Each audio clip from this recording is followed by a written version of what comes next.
안녕하십니까 유튜브 시청자 여러분, 김미리 목사입니다. 백성교회가 드디어 하나님의 크신 은혜 가운데 새 성전에 입당하여 낮밤으로 예배에 박차를 가하고 있습니다. 성도님들의 기도와 헌신, 그리고 직접 리모델링 공사에 임한 사역자들의 헌신으로 아름다운 새 성전이 완성되었습니다. 이 아름다운 새 성전에서 매일 예배가 드려집니다. 백성교회 예배 시간은 월요일부터 금요일까지 오후 7시 30분, 토요일에는 오후 3시에 드려지고 있습니다. 또 낮 예배는 화요일부터 금요일까지 오전 11시에 실시간으로 온라인, 오프라인 동시에 진행됩니다. 이번 주뿐만 아니라 백성교회는 365일 매일 예배가 멈추지 않고 이어질 예정입니다.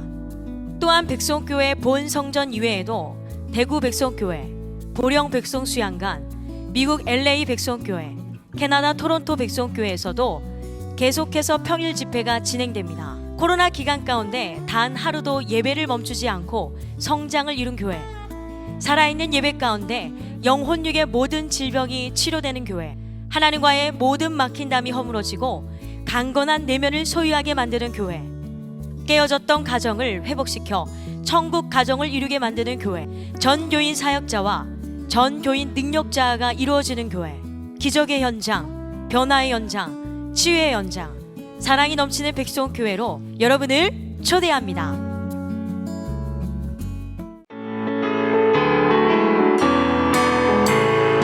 세상 모든 풍파 너를 흔들어 약한 마음 낙심하게 될 때에 내려주신 주의 복을 세어라. 주의 크신 복을 내가 알리라. 받은 복을 세어 보아라. 크신 복을 내가 알리라. 받은 복을 세어 보아라. 주의 크신 복을 내가 알리라. 세상 걱정 중심 너를 두르고 십자가를 등에 지고 나갈 때 주가 내게 주신 복을 세어라. 두려움 없이 항상 찬송하리라. 받은 복을 세어 보아라. 크신 복을 내가 알리라. 받은 복을 세어 보아라. 주의 크신 복을 내가 알리라. 세상 권세 너의 앞길 막을 때 주만 믿고 낙심하지 말아라. 전사들이 너를 보호하리니 염려 없이 앞만 보고 나가라. 받은 복을 세어 보아라. 크신 복을 내가 알리라. 받은 복을 세어 보아라. 주의 크신 복을 내가 알리라. 받은 복을 세어 보아라. 크신 복을 내가 알리라. 받은 복을 세어 보아라. 주의 크신 복을 내가 알리라. 받은 복을 세어 보아라. 크신 복을 내가 알리라. 받은 복을 세어 보아라. 주의 크신 복을 내가 알리라. 선지생도의 아내가 빚을 지고 죽은 그 남편 때문에 지금 두 아들을 뺏기게 생겼어요. 이 인생의 벼랑 끝에서 주의 종을 찾아가요. 주의 종을 찾아가는데 주의 종은 황당한 얘기를 해요. 너에게 뭐가 있냐? 나 기름 한 좀 이거밖에 없는데요? 그래? 그러면 그릇을 많이 빌려와. 동네 가서. 아니 미쳤나? 왜 그릇을 많이 빌려와? 아니 지금 내가 도와달라고 그랬더니 돈이나 갖다 줄 것이지 뭔 놈은 그릇을 빌려오래? 빌려오라니까 빌려와보지 뭐. 그래서 가장 빌릴 수 있는 대로 최선을 다해 빌려왔어요. 그럼 따라봐. 아니 기름 한 병밖에 없는데 이런 큰 그릇에 기름을 따르면 어떻게 되겠어? 그릇에 다 묻어가지고 부으면 기름이 자꾸 소실이 되잖아. 소실이 되잖아. 몇 번만 부었다 뺐다 해봐. 그릇에 다 묻어가지고. 이건 말도 안 되는 얘기예요. 말도 안 되는 얘기. 아, 이 사람이 미쳤나? 그리고 순종하지 않을 수 있어요. 그러나 주의 종의 말씀이니까 무조건 순종해요. 조건 없어요. 그랬더니 부으면 부를수록 계속 나오는 거야. 야, 통 더 갈까 봐. 아들아, 통 더 갈까 봐. 통 없냐? 야, 더 많이 빌려올 걸 잘못했다. 야, 계속 나온다. 야, 어떡하지? 통 없냐? 없어요. 없어요. 없어요. 동네 거 다 빌려왔는데 없어요. 그래? 통이 없으니까 기름이 딱 그쳐버려. 준비된 대로 일하셔. 준비한 대로 하나님이 부어주시는 거예요. 여러분, 오늘은 설교 제목이 뭐라고? 시작. 복을 위한 그릇을 준비하라. 여러분, 이순이가 복을 위한 그릇을 준비한 것 같아, 안 한 것 같아? 예, 하나님 보시기도 참 이쁠 것 같아. 저렇게 귀한 우리 아들, 저렇게 멋있는 우리 남편 놔두고 그냥 월화만 인터넷 있고 그냥 또 돌아다니잖아. 전국으로 막 돌아다니잖아. 우리 신랑이, 예, 양 권사님, 또 우리 정영 권사님 이렇게 한 번씩 와서 밥을 해주면 자기야, 맛있지? 응, 맛있어. 근데 나는 당신이 필요해. 한마디 하는데 가슴이 찡하고 아프더라고요. 마음이 약해서 그래, 사역을 2순위 하고 우리 신랑 1순위 하자 막 내가 이러면 하나님이 기뻐하겠어요? 하나님 제 일주의로 살다 보니까 때로는 우리 신랑이 외롭기도 하고 힘들기도 하겠지. 그러나 하나님께서 만져주셔서 저렇게 아름답게 우리 가정을 이끌어가고 있는 줄 믿습니다. 우리 두 아들 그냥 노래 부르면 기름빔이 팍 임하잖아. 우리 남편 누구보다도 성화돼가지고 뭔 얘기하는 거 보면 정말 입에서 말 한마디 한마디 하는 거 보면요, 내가 깜짝깜짝 놀랄 때가 많아요. 그래서 야, 그래, 내가 하나님 앞에 완전히 붙들림 받으니까 이 영성이 그대로 흘러가서 가족들이 가만히 있어도 그냥 기름 부음이 임하는구나, 이걸 느끼게 되는 거예요. 나만 바뀌면 모든 게 다 바뀌어. 나만 깨지면 다 깨져. 가정이 변화돼. 나 하나만 변화되면. 할렐루야. 인생의 궁극적인 승리와 행복은 하나님이 허락하신 복에 달려 있습니다. 복. 우리는 천지를 창조하시고 역사를 주장하시는 하나님이 복을 주셔야 범사에 승리하고 행복한 삶을 살 수 있습니다. 하나님의 복을 떠나서 인간이 독단적으로 할 수 있는 일은 그 어디에도 없습니다. 하나님이 생명을 허락해 주시지 않으면 우리는 숨을 쉴 수도 없어요. 하나님의 복을 떠나면 돈이 있어도 영혼의 공고함을 해결할 수 없습니다. 사랑을 받아도 내면의 외로움을 감당할 수 없습니다. 지식을 가져도 인생의 해답을 찾지 못합니다. 복이 없는 사람은 아무리 노력해도 애써도 열매를 거둘 수 없습니다. 혹시 열매를 거둬도 그 열매를 누리거나 즐길 수가 없어요. 열심히 열매를 거뒀는데 그걸 누리고 즐기는 사람은 엉뚱한 사람이야. 복이 없는 사람은 그렇다니까. 아버지가 신나게 돈 벌어서 재산을 쌓아놨는데 자녀가 그냥 다 허랑방탕해서 다 없애는 경우도 많잖아요. 시편 127편 1절에 여호와께서 집을 세우지 아니하시면 세우는 자의 수고가 헛되며 여호와께서 성을 지키지 아니하시면 파수꾼의 깨어있음이 헛되도다 그랬어요. 우리는 하나님이 주시는 복을 받아 영원하고 참된 나인 영을 깨우고 영의 권능으로 문제를 극복하고 환경을 초월하며 빛을 발하는 삶을 살아야 합니다. 하나님의 뜻을 구하며 영혼의 복을 구하는 것은 기복주의가 아니에요. 히브리어에서 복에 해당하는 단어는 베라카이고요, 그리고 헬라어로는 율로기아인데요, 이것은 복음이 가져다주는 영적 선 혹은 요익을 뜻하며 때로는 물질적 요익을 가리키기도 합니다. 이에 비해 복에 대한 또 다른 헬라어 단어인 마카리오스는 복된 상태를 묘사하는 말이에요. 그렇다면 성경이 말하는 복은 하나님께서 보여주시는 넘치는 호의와 은혜로서 영적 물질적 은택을 통해 나타나고 그로 인해 누리는 행복한 상태라고 할 수가 있습니다. 그러므로 우리가 지향해야 될 기복주의는 영에 속한 가치를 무시하고 하나님과 관계없는 물질적이고 세상적인 가치를 쫓는 거라는 걸 알아야 돼요. 그래서 우리가 지향하는 기복주의가 아니라 우리는 신본주의 삶을 살아서 하나님 주시는 복을 받아야 돼요. 이런 기복주의의 복은 참된 의미를 알지 못해서 생긴 거예요. 이 시간 우리는 진정한 복은 먼저 우리의 내면 세계, 영혼에 임하고 내세를 바라보고 천국을 준비하는 삶을 살게 한다는 사실을 알아야 돼. 사랑하는 자들아, 내 영혼이 잘된 같이 내가 범사에 잘되고 강건하기를 내가 간구하노라. 여러분, 우리 이병석 장로님 돈 가질 만큼 가져보셨잖아. 지금도 있잖아. 그런데 장로님이 그래요. 내가 진짜 신기해요. 내가 진짜 신기해요. 난 너무너무 신기해요. 너무너무 행복해요. 이렇게 행복할 수가 없어요. 이러고 있잖아. 오로지 우리 목사님과 함께 손잡고 하나님의 기뻐하는 영혼 살리는 이 일만 앞장서 할 거예요. 할렐루야.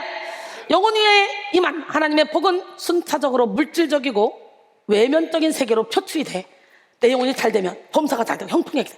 내면 위에 임한 복은 이게 이제 결국은 밖으로 나가게 돼 있다니까. 빌립보 4장 19절에 나의 하나님이 그리스도 예수 안에서 영광 가운데 그 풍성한 대로 너희 모든 쓸 것을 채우시리라. 그러므로 우리는 살아계신 하나님께 복을 받아 하나님의 뜻을 이루는 위대한 삶을 살아야 합니다. 무슨 일을 하든지 하나님이 부으시는 복을 받아 영혼을 살리고 하나님 나라를 확장시키는 생명의 결과를 낳아야 합니다. 어디를 가든지 하나님이 허락하시는 복을 받아 성령의 열매를 맺는 삶을 살아야 합니다. 하나님의 복이 임하는 곳에는 반드시 성령의 통치가 이루어집니다. 하나님의 복이 있는 곳에 회복의 역사, 치유의 역사, 부흥의 역사가 나타나고 현세와 내세를 아우르는 생명의 풍성함이 나타납니다. 요한복음 10장 10절에 도둑이 오는 건 도둑질하고 죽이고 멸망시키는 것뿐이요 내가 온 것은 양으로 생명을 얻게 하고 더 풍성히 얻게 하려는 것이라 그랬어요. 이 시간 여러분 모두에게 풍성한 하늘의 복이 임하기를 소원합니다. 성령 충만의 복, 말씀 충만의 복을 받아 영혼의 복을 누리고 만남의 복, 건강의 복, 가정의 복, 물질의 복, 사업의 복, 학업의 복, 장수의 복, 자손의 복을 받아 하나님이 허락하신 사명을 감당하는 삶을 살기를 원합니다. 하나님은 우리에게 복을 주기를 원하시는 자비롭고 너그러우신 분이에요. 좋으신 하나님은 하나님의 말씀에 순종하고 하나님께 복을 구하는 자들에게 넘치는 복을 부어주십니다. 민수기 6장 22절로 27절 여호와께서 모세에게 말씀하여 이르시되 아론과 그의 아들들에게 말하여 이르기를 너희는 이스라엘 자손을 위하여 이렇게 축복하여 이르되 여호와는 내게 복을 주시고 너를 지키시기를 원하며 여호와는 그의 얼굴을 내게 비추사 은혜 베푸시기를 원하며 여호와는 그 얼굴을 내게로 향하여 드사 평강 주시기를 원하노라 할지니라 하라. 하나님이 직접 주시면 되는데 뭘 또 주의 종들에게 그걸 선포하라 그러냐? 이렇게 하나님은 사람을 통해 일하는 거예요. 그들은 이같이 내 이름으로 이스라엘 자손에게 축복할지니 내가 그들에게 복을 주리라. 근데 요즘 교만한 사람들은 뭐 지만 하나님께 쓰임받아? 뭐 나도 하나님 만나? 나도? 그러면서 주의 종들을 무시하는 경우도 참 많죠. 근데요 너를 축복한 자에게 내가 축복할 거고 너를 저주한 자에게 내가 저주한다. 우리 하나님이 창세기 12장 3절에 그랬잖아. 아브라함에게 축복의 통로로 세운 자들을 통해 하나님은 복을 부어주시더라고. 시편 118편 6절로 7절 하나님은 내 편이시라 내게 두려움이 없나니 사람이 내게 어찌할꼬 나와 함께하는 자와 함께하고 나를 미워하는 자를 내가 보는 앞에서 보응해 주신다 그랬어요. 그 하나님의 손에 여러분 붙들림 받아서 여러분들도 하나님의 보호하심을 따라 영적인 안내자로 쓰임받기를 원합니다. 할렐루야. 이 시간 여러분에게 삼위일체 하나님이 부으시는 넘치는 복이 임하기를 바랍니다. 하나님이 주시는 복은 영원하고 참되며 전인을 위한 완전한 복입니다. 전인적인 축복이란 영혼, 육, 전부와 전인격적으로 임하는 축복을 의미합니다. 상대적이고 조건적인 축복이 아니라 온전히 우리의 모든 영역에 폭포수처럼 쏟아지는 축복입니다. 성경 속에서 복받은 자들은 모두 전인적인 축복을 받았습니다. 하나님은 이런 축복을 여러분에게 주시기 원해요. 바로 지금 시편 103편 1절로 5절 내 영혼아 여호와를 송축하라. 내 속에 있는 것들아 그의 거룩한 이름을 송축하라. 내 영혼아 여호와를 송축하며 그의 모든 은택을 잊지 말지어다. 그가 내 모든 죄악을 사하시며 내 모든 병을 고치시며 내 생명을 파멸해서 속량하시고 인자와 긍휼로 관을 씌우시며 좋은 것으로 내 소원을 만족하게 하사 내 청춘을 독수리같이 새롭게 하시는도다. 하나님의 복을 받을 때 우리 영혼은 독수리처럼 새로워지고 가장 좋은 것으로 누리는 만족을 얻게 됩니다. 바로 지금 우리는 적극적으로 복을 구하며 복을 사모하며 복을 받아야 합니다. 그리고 복을 위한 그릇을 준비해야 합니다. 하나님은 복을 주실 때 그냥 주지 않아요. 지혜의 근본이신 하나님은 복을 감당할 수 있는 영적 지혜와 영적 실력, 성결한 인격을 준비시킨 이후에 복을 부어줘. 그냥 복 주면 양심력 싸잖아. 그냥 복 주면 하나님을 떠나기 쉽잖아. 복을 감당할 능력이 없는 사람에게 복은 오히려 저주가 될 수 있기 때문에 영적 지혜가 없는 사람은 복을 복으로 알지도 깨닫지도 못합니다. 시편 49편 20절에 존귀하나 깨닫지 못하는 사람은 멸망하는 짐승 같도다 그랬어요. 진주의 가치를 모르는 돼지는 진주를 보면 그것을 발로 밟고 진주를 전해준 자까지 상하게 할 수 있습니다. 마태복음 7장 6절에 거룩한 것을 개에게 주지 말며 너희 진주를 돼지 앞에 던지지 말라. 그들이 그것을 발로 밟고 돌이켜 너희를 찢어 상하게 할까 염려하라 그랬어요. 마찬가지로 영의 눈이 열리지 않은 사람은 하나님이 부으시는 영의 복을 알지 못하고 무시하고 외면하며 대적합니다. 영이 뭐야 영이 그러면서 어린아이가 지폐의 가치를 구분하지 못하듯이 1,000원짜리인지 500원짜리인지 만원짜리인지 구분 못하잖아. 얘기는 영적으로 미숙한 사람은 고차원적인 복을 알지도 못하고 유치하고 어리석은 자기 욕심의 지배를 받아 세상 것만 쫓아갑니다. 또 영적 실력이 없는 사람은 복을 받아도 사용하지 못해요. 아무리 좋은 차를 선물로 받아도 운전 실력이 없으면 아무 소용이 없잖아.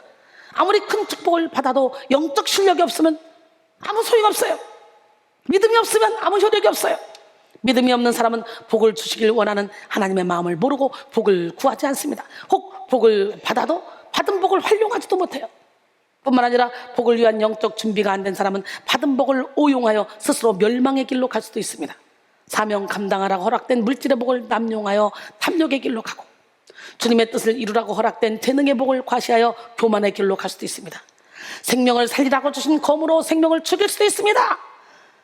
에스겔 13장 19절에 너희가 두어온 금보리와 두어 조각 떡을 위하여 나를 내 백성 가운데서 욕되게 하여 거짓말을 고지듣는 내 백성에게 너희가 거짓말을 지어내어 죽지 아니할 영혼을 죽이고 살지 못할 영혼을 살리는도다. 그래서 하나님은 복을 주시기 전에 먼저 복받을 그릇을 준비시켜.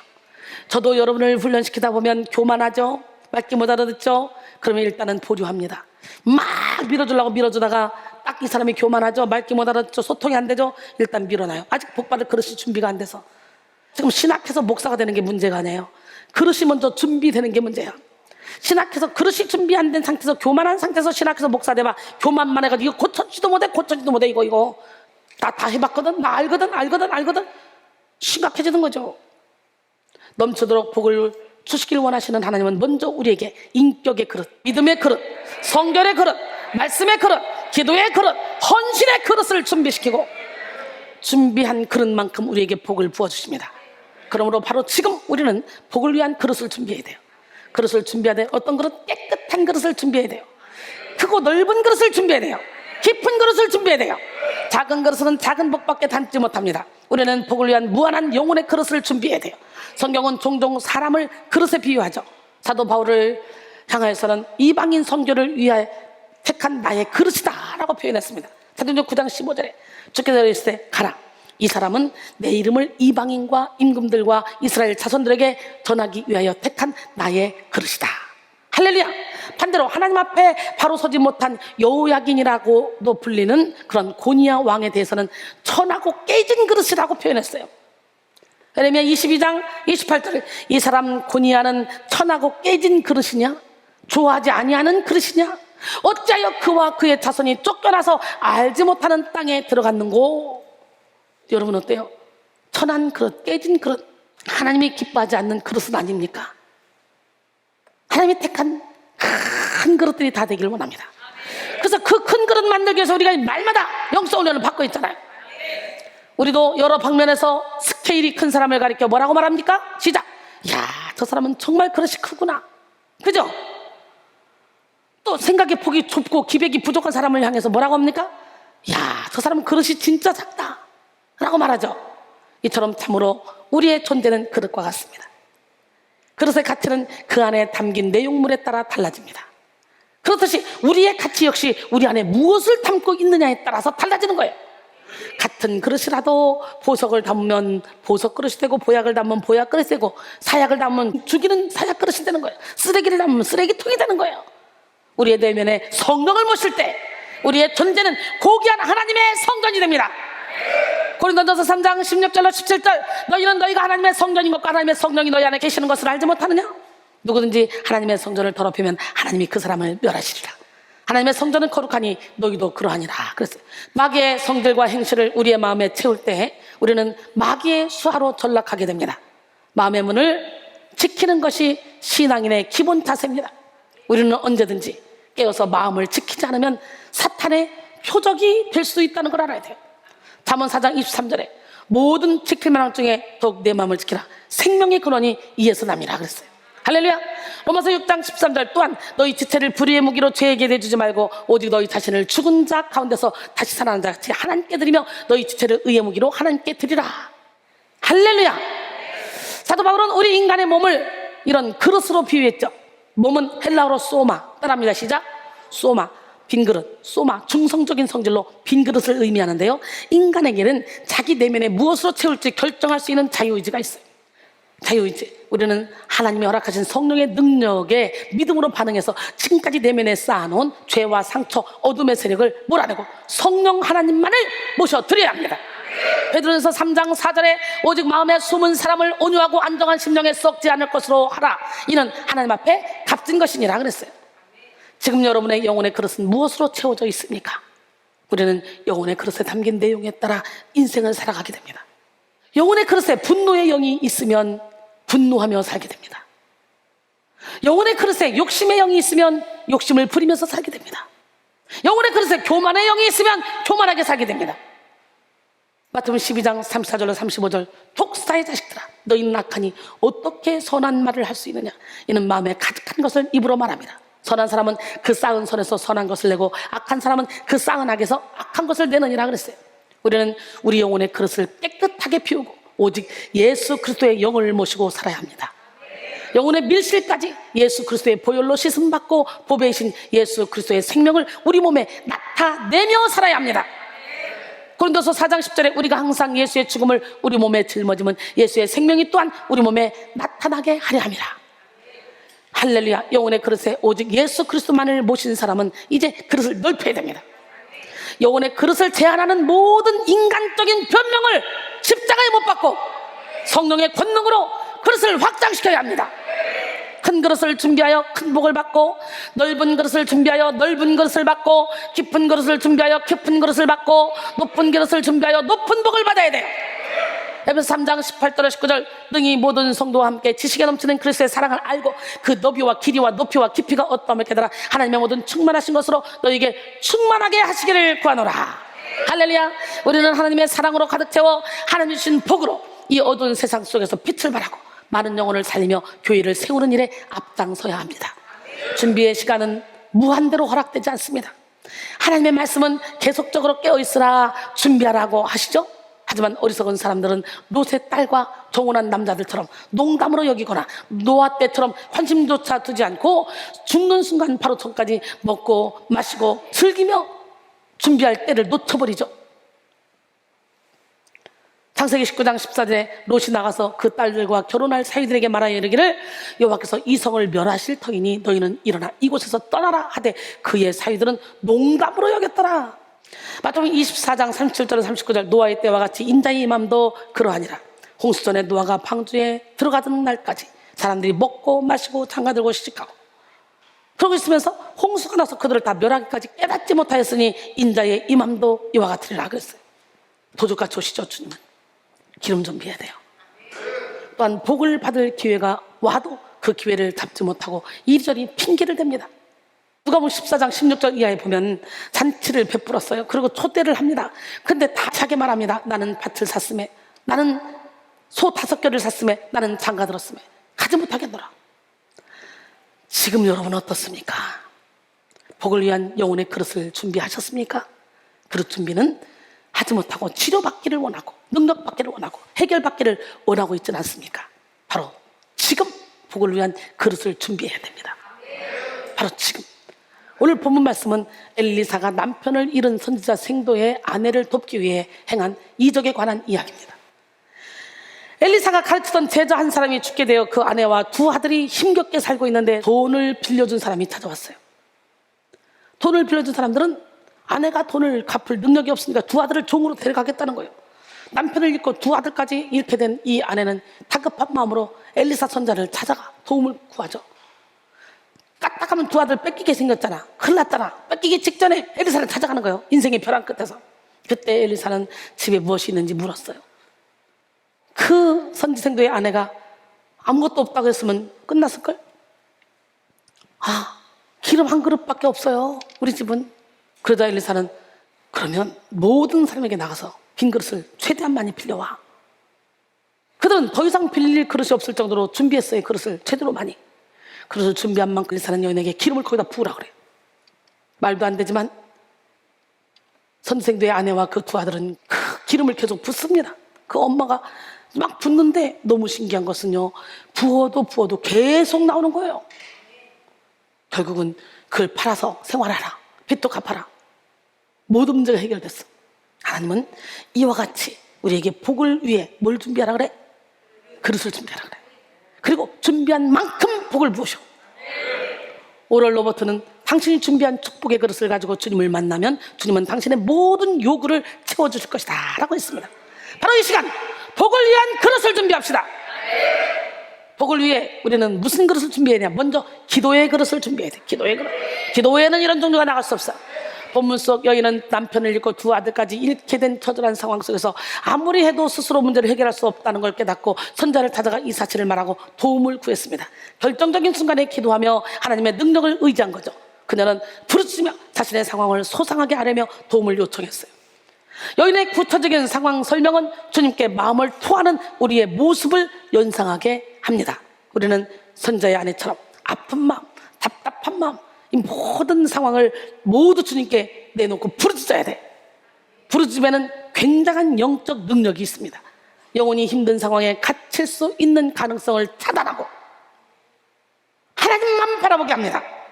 오늘 본문 왕하 4장 1절 선자의 제자들이 아내 중에 한 여인이 엘리사에게 부르짖어 이르되 당신의 종 나의 남편이 이미 죽었는데 당신의 종이 여호와를 경외한 줄은 당신이 아시는 바니이다. 이제 핏준 사람이 와서 나의 두 아이를 데려가 그의 종을 삼고자 하나이다 하니, 오늘 여러분 우리도 하나님의 능력과 복을 구하며 기도해야 합니다. 영혼의 그릇을 키우기 위해서는 반드시 기도를 해야 합니다. 우리 마음은 환난 중에 부르짖는 기도를 통해 넓어지고 우리의 내면은 고난 속에 외치는 기도를 통해 단단해집니다. 시편 22편 24절에 그는 곤고한 자의 곤고를 멸시하거나 싫어하지 아니하시며 그의 얼굴을 그에게서 숨기지 아니하시고 그가 울부짖을 때에 들으셨도다 그랬어요. 할렐루야. 예, 시편 34편 6절에 이 곤고한 자가 부르짖음에 여호와께서 들으시고 그의 모든 환난에서 구원하셨도다. 뜨거운 기도는 믿음의 불을 일으킵니다. 열정적으로 기도할 때 우리는 살아계신 하나님을 체험하게 되고 말씀을 의지하여 기도할 때 우리는 하나님의 섭리를 깨닫게 됩니다. 그런데 많은 사람들이 입술로는 하나님을 믿는다고 하면서도 기도하지 않습니다. 기도는 하긴 또 하는데 자기 멋대로 삽니다. 문제를 만나도 하나님 앞에 나가지 않습니다. 자기 마음을 이해해 줄 사람들을 찾아 나가죠. 혹시 예배의 자리에는 앉아있고 기도의 흉내를 내도 기도의 힘으로 살지 않고 육의 방법으로 살아가죠. 또 시급한 문제가 없으면 기도에 대한 필요를 느끼지 못하기에 기도하지 않습니다. 기도하지 않는 마음은 이내 교만으로 굳어져 더욱더 하나님과 멀어지죠. 그래서 하나님은 기도하지 않는 인간의 교만을 깨뜨리기 위해 감당할 수 없는 고난을 허락하십니다. 우리 자신보다 우리를 더 사랑하시는 주님은 우리에게 아픔, 질병, 실패를 주고 싶어 하지 않으십니다. 하지만 주님은 우리를 겸손하게 만들기 위해서 고난도 허락하시는 거예요. 인생의 벼랑 끝에서 기도로 사는 법을 배우게 하기 위해서, 하나님만 의지하는 삶을 살게 하기 위해 고난을 허락하십니다. 그러므로 우리는 고난 속에 기도함으로 영의 그릇을 준비해야 돼. 시편 50편 15절에 환난 날에 나를 부르라. 내가 너를 건드리니 네가 나를 영화롭게 하리라. 할렐루야. 너는 내게 부르짖으라. 내가 내게 응답하겠고 내가 알지 못하는 크고 은밀한 일을 내게 보이리라. 예레미야 33장 3절 말씀이죠. 고난 중에 하나님께 부르짖어 기도하면 하나님은 우리를 위로하시고 치료하십니다. 그리고 우리 죄를 깨닫게 함으로 회개시키시고 영혼의 그릇을 깨끗하게 씻어주십니다. 성령의 붙들린 기도는 우리의 무의식 가운데 남아있는 죄까지 해결받게 하고 모든 어둠을 몰아내어 영혼의 그릇을 정결하게 합니다. 그러므로 우리는 회개의 기도를 통해 깨끗한 그릇, 정결한 그릇을 준비해야 됩니다. 자아를 내려놓는 기도를 통해 믿음의 성결, 열정의 성결, 사랑의 성결을 이루어 주님이 쓰시기에 합당한 그릇으로 거듭나는 우리 모두가 되길 원합니다. 우리 하나님은 금그릇, 은그릇, 질그릇, 나무그릇 수많은 그릇이 있지만 우리 하나님께서는 어떤 그릇을 귀하게 쓰십니까? 깨끗한 그릇을 귀하게 쓰십니다. 더불어 우리는 하나님의 나라와 의를 위해 기도함으로 기도의 그릇을 준비해야 됩니다. 하나님은 기도의 사람을 통해 역사하십니다. 쉘든 고든은 이 세상에서 위대한 사람들은 기도하는 사람들이다. 이 말은 기도에 대해서 말하는 자들을 두고 하는 말이 아니다. 자신들이 기도를 믿는다고 말하는 자들을 두고 하는 말도 아니다. 내가 말하고자 하는 자들은 시간을 내서 기도하는 자들이다. 오늘날 바로 이들이 하나님을 위해 최상의 것을 하고 있는 자들이다 라고 했어요. 이들은 영혼들을 구하고 문제들을 해결하며 교회를 일깨우며 세상을 좀 더 오래 향기롭게 하는 일에 있어서 최상의 일을 하고 있다. 이러한 기도에 대치될 수 있는 일은 아무것도 없다 라고 했습니다.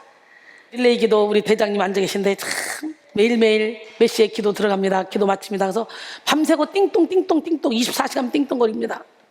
저는 24시간 띵동 거리는 거 보면서 저도 함께 기도합니다. 지금 이분이 기도하네. 예, 그런 마음으로 저는 거의 날 새잖아요. 그냥 우리는 하나님께서 우리 교회에 허락하신 비전을 위해, 사명을 위해 기도하며 기도의 행진을 이어나가야 합니다. 기도를 통해 영적 그릇을 키우고 하늘의 권능을 받아야 합니다. 그 다음에 복을 위한 헌신의 그릇을 준비해야 돼요. 무슨 그릇? 헌신의 그릇. 여인의 딱한 처지를 들은 엘리사는 여인의 집에 무엇이 있는지 물어봤잖아요.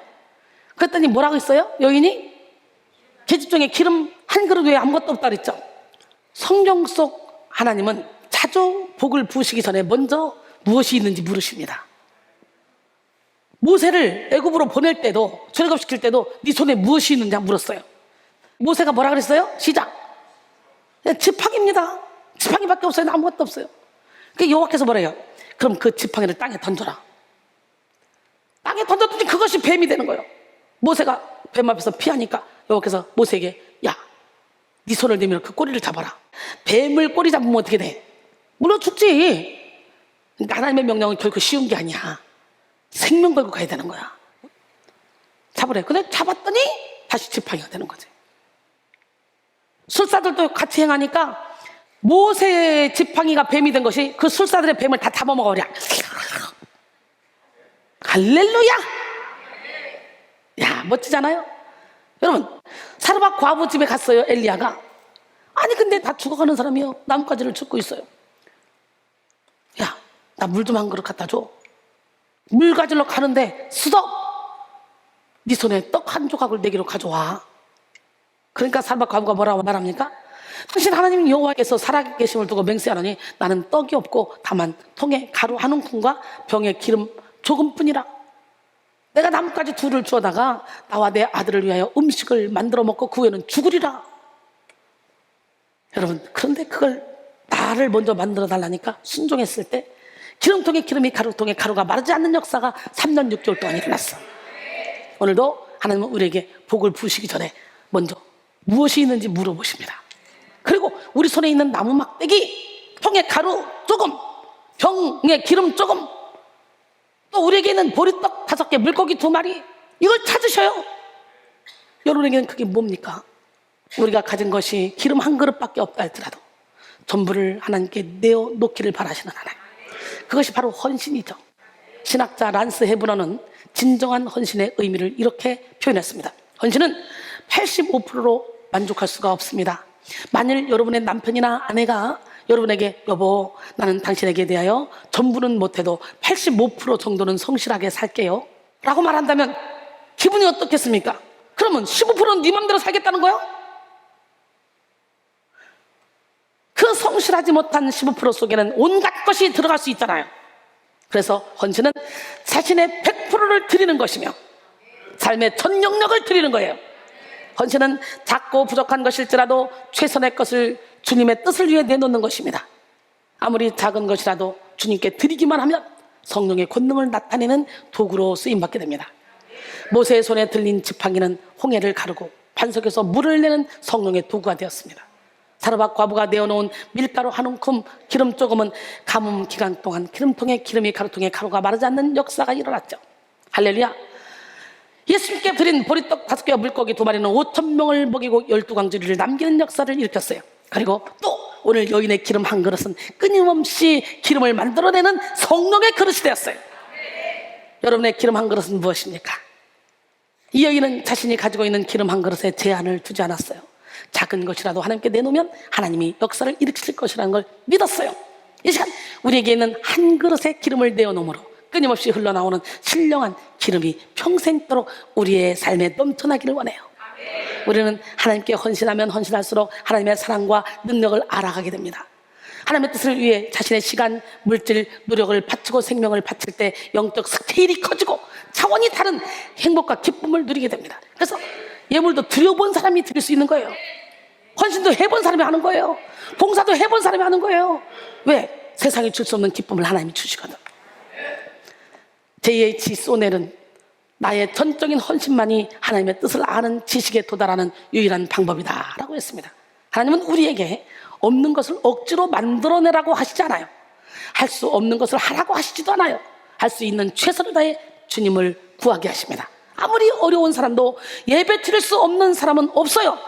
하나님은 우리가 할 수 있는 것을 통해서 복받을 준비가 가능하도록 하십니다. 오늘 우리 기적의 하나님, 능력의 하나님, 살아계신 하나님 앞에 헌신하며 살아갑시다. 병사로 복무한다는 자기 생활에 얽매이는 자가 하나도 없나니 이는 병사로 모집한 자를 기쁘게 하려 함이라. 디모데후서 2장 4절은 말씀하시죠. 헌신하지 않고 자기 몸을 살리는 사람, 육신의 이익을 우선시하는 사람은 결정적인 복을 놓치게 됩니다. 그러나 하나님을 인생의 우선순위로 삼고 하나님이 주신 사명을 위해 헌신하는 사람은 풍성한 열매를 거두는 복을 누리게 됩니다. 이 시간에 하나님의 미랄이 되어 썩어 떨어져 죽읍시다. 그러면 많은 열매를 맺게 됩니다.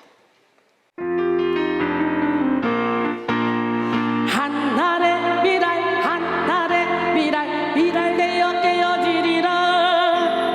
한날의 미랄, 한날의 미랄, 미랄 되어 죽어지리라. 땅에 떨어진 미랄 죽지 아니하면 한날 그대로 있고, 죽으면 싹이 나고 이삭 나고 열매 맺으리. 많은 열매 맺으리. 죽어지리라 깨어지리라. 주 안에서 많은 열매 맺으리. 죽어지리라 깨어지리라. 주 안에서 많은 열매 맺으리. 한날의 미랄, 한날의 미랄, 미랄 되어 죽어지리라. 한날의 미랄, 한날의 미랄, 미랄 되어 깨어지리라.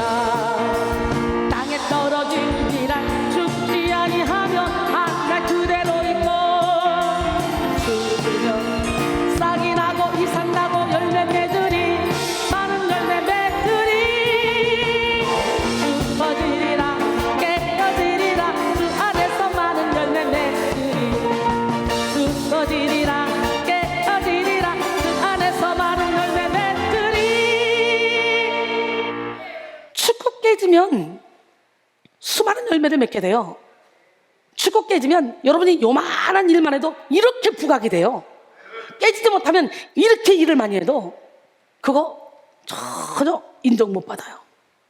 아니 나는 여기서 이렇게 열심히 일하는데 왜 나를 인정해 안 주고, 저 사람은 일하는 것도 없는데 왜 저 사람이 인정해 주지? 그렇게 생각할 때 있죠, 여러분. 깨지고 부서지고 무너지면 작은 일에도 이것이 크게 효과를 보는 거예요. 부서지지 못하면 아무리 큰 일해도 다 허당이에요, 허당. 또 복을 위해 순종의 그릇을 준비해야 돼. 무슨 그릇? 다 잘나가지고 목사님 은혜 많이 받았어요. 뭐 은혜 많이 받으면 뭐해? 한 번만 은혜 받아도 삶이 변해야지. 순종이 제사보다 낫고 듣는 것이 수당의 기름보다 나으니라 그랬어요. 여인에게 한 그릇에 기름이 있는 것을 본 엘리사는 그녀에게 밖으로 나가서 모든 이웃에게 그릇을 빌리라고 했죠. 그리고 최선을 다해 빌려온 그릇을 가지고 두 아들과 함께 문을 닫고 들어가서 모든 그릇에 기름을 부으라 그랬어요. 근데 기름을 부어도 끝도 없는 거예요. 여러분, 오늘 우리도 하나님 말씀에 순종해서 그냥 명령대로 움직여봐요. 그러면 일단은 어떤 복이 오냐면 이 영혼의 복이 오는데요, 이 영혼의 복은 세상에 돈으로 환산할 수 있는 게 아니야. 우리 어르신 목사님들도 그래요. 참 목사님들이 목회하기 힘들다 지치다 그러는데 이순희 목사님은 보면 한결같이 항상 행복하고 성도들이 보면 다 행복하고 정말 희한하게 목회를 잘하고 있단 말이지. 정말 신기한지. 대단해. 저는요, 여기저기 교회 세워놔도 막 신경전하고 자기들끼리 싸우고 뭐 이런 거 있어요? 없어요. 우리는 관리 안 해도 알아서 하나님이 다 관리하시고 그냥 죽으면 죽으라 설교만 하고 요것만 살리는 일만 하는 거예요. 엘리사의 말은 참으로 당혹스럽고 난해한 말이었죠. 갑작스럽게 그릇을 빌리러 모든 이웃에게 다니는 일, 이것도 결코 쉬운 일은 아니고, 기름을 다 부어라, 거기다 기름을 붓는 것도 쉬운 일은 아니잖아. 근데 무조건 순종했다는 거지. 프란시스 까를레즈는 진정한 순종은 뒤로 미루는 것도 아니요 의심하는 것도 아니다 라고 했습니다. 너 뭐하다 왔니? 의 저자 이은상 선교사는 주님의 부르심에 순종했던 간증에서 복음의 꽃자리는 순종하는 자만이 앉을 수 있다. 하나님의 너 뭐하다 왔니? 라는 질문 앞에 우리는 저 순종하다 왔어요 라고 고백할 수 있어야 한다 라고 했어요. 할렐루야. 그렇게 고백할 수 있어요? 하나님은 비상하고 똑똑한 사람보다 하나님의 말씀에 경청하는 사람을 기뻐하시고, 많은 물질과 탤런트를 가진 사람보다 하나님의 말씀에 온전히 순종하는 사람을 좋아하십니다. 순종의 크기가 곧 하나님을 향한 믿음의 크기요 사랑의 크기이며 겸손의 크기이기 때문이에요. 종교개혁을 일으켰던 마틴 루터는 이렇게 말했습니다. 나는 기적을 일으키는 사람이 되기보다는 복종하는 사람이 되겠다. 세상에서 가장 위대한 신앙은 복종하는 신앙이다 라고 했어요. 우리는 우리의 상식을 초월해서 명령하시는 하나님의 말씀에도 온전하게 순종할 수 있어야 돼. 사실 하나님의 명령은 자주 인간의 지식, 상식, 논리를 초월해서 임하기도 합니다. 노아에게 방주를 지으라고 하실 때, 요단강을 건너고 여리고성을 무너뜨리라고 하실 때 하나님의 명령은 도대체 인간의 머리로는 이해할 수 없는 그런 일이었잖아. 여호사밧 왕에게 연합군을 물리치는데 성가대 가운을 입고 노래하고 나가라. 인간의 생각으로는 말이 안 되는 겁니다, 이거. 하지만 영적인 사람은 하나님의 말씀에 순종하는 것이 가장 지혜로운 삶이라는 사실을 알고 죽으면 죽으리라 가는 거예요. 하나님의 명령이 이해되지 않아도, 납득이 되지 않아도 하나님을 신뢰하기 때문에 기꺼이 순종합니다. 토마스 왓슨은 하나님께 순종하는 것은 우리의 의무라기보다는 우리의 특권이다. 하나님은 우리에게 유익이 되는 것만을 명령하시기 때문이다 라고 했어요. 그렇기 때문에 저는 그때 영감이 오면 무조건 밀어붙입니다. 그럼 우리 장로님들 딱 뒤에서 무조건 밀어주고 성도들 무조건 물어주니까 이 큰일을 착착착 해나갈 수 있지. 우리가 계산을 때려가지고요, 이거 하자, 책 만들자, 뭐 하자, 계산 때려, 우리 못해요. 그러니까 24시간 360일 매일 이 순위를 통해 하나님이 일을 해서 생각지도 않은 사람들을 통해 물질을 하나님께서 거둬서 그 일을 하나씩 해나가던 거예요. 사실 인간이 하나님께 그에 합당한 영광을 돌리고 믿음을 보이는 것은 오직 순종을 통해서만 가능합니다. 우리는 온전한 순종을 통해 하나님께 영광을 돌리고 최선을 다해 영적 그릇을 확장시켜 나가야 합니다. 여인이 명령받은 사항은 최선을 다해 그릇을 준비하는 거였잖아요. 우리도 최선을 다해 복을 위한 그릇을 준비해야 돼. 이 그릇 준비에는 현실적인 준비, 영적인 준비가 있습니다. 예를 들어 좋은 기업에 취업하려면 그에 합당한 실력과 능력을 준비하면서 기도해야 되는 거예요. 만일 외국 기업에 취업하려고 하면서 외국어를 준비하지도 않고 기도만 한다면 무슨 소용이 있어요? 건강하기를 기도하면서 운동하지 않는 거, 이거 어리석은 거잖아.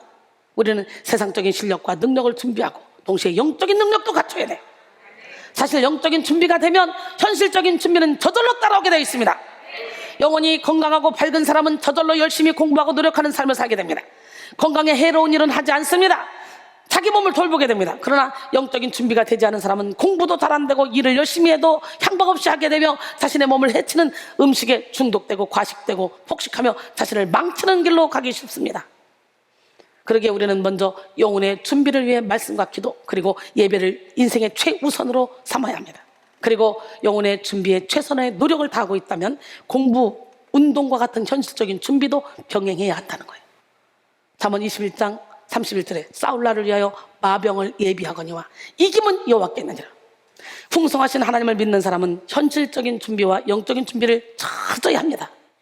내가 뭘 하겠어, 공부해도 난 소용없어, 난 아무리 애를 써도 안 돼 라고 말하는 사람은 준비된 그릇에 하나님의 능력을 부으시는 하나님을 모르는 사람이에요. 하나님은 우리가 준비하기로 결단하여 그릇을 준비하면 막 채우시는 분이야. 여인은 엘리사의 말에 순종함으로 놀라운 기적을 경험하며 준비한 만큼 복을 받았습니다. 할렐루야! 여러분들도 준비한 만큼 복을 받아요. 준비합시다. 마음을 넓힙시다. 결론적으로 사랑하는 성도 여러분, 하나님은 우리의 승리와 행복을 위해 복을 부으시길 원하십니다.